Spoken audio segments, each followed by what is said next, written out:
All right, let's talk more about these talks. And Omar Samad is the former senior advisor to Dr. Abdullah, the former chief executive of Afghanistan, and he joins us now from Washington, D.C. Welcome to the program, Omar. I've just read now that a participant at those talks in Oslo says that there's been a positive ice-breaking meeting there with the Taliban. And of course, this is the first visit by the Taliban officials to Europe. Talk to us about the significance.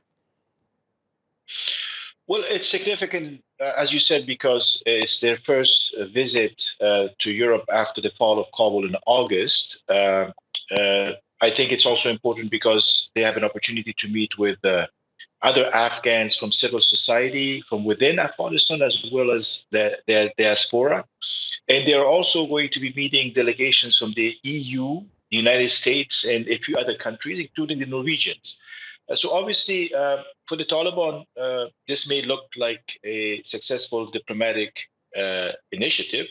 But what's more important is that the issues obviously are very serious about the humanitarian crisis, about how to get help to the Afghan people, and how to engage the Taliban further on relaxing their restrictions on women, on girls, and making sure that they can help and discuss issues pertaining to governance in a broad-based government with other Afghans.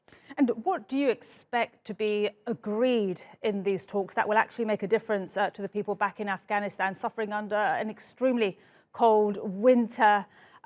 We could go on. We all know how bad the situation is there. So the civil society meeting that took place today focused, according to their statement, on the politics of the country, on the economics, and as well as security. I think that on the economics, we can say that there is so much focus now and realization that the situation is very dire that you will see some relaxation on all sides. I think over the next few weeks, the Taliban may open schools for all girls, maybe up to the level of higher education, hopefully.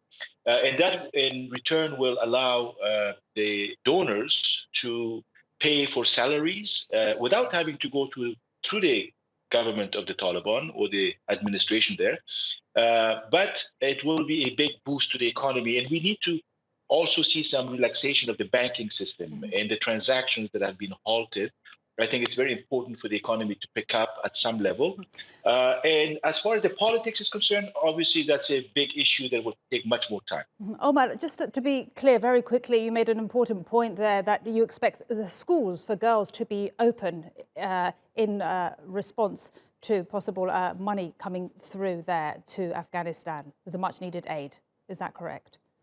So those are the indications, those are the messages that we've been receiving and reading about from Kabul, from Taliban spokespeople, that within the next few weeks, all schools will be open for all grades, for all girls. Again, as I said, hopefully going all the way to higher education levels. Okay. If that is the case, then you're going to see more money flowing into Afghanistan. Right. And that would be very good news indeed. Thank you so much, Omar Samad, former senior advisor to Dr. Abdullah, former chief executive of Afghanistan. Appreciate it.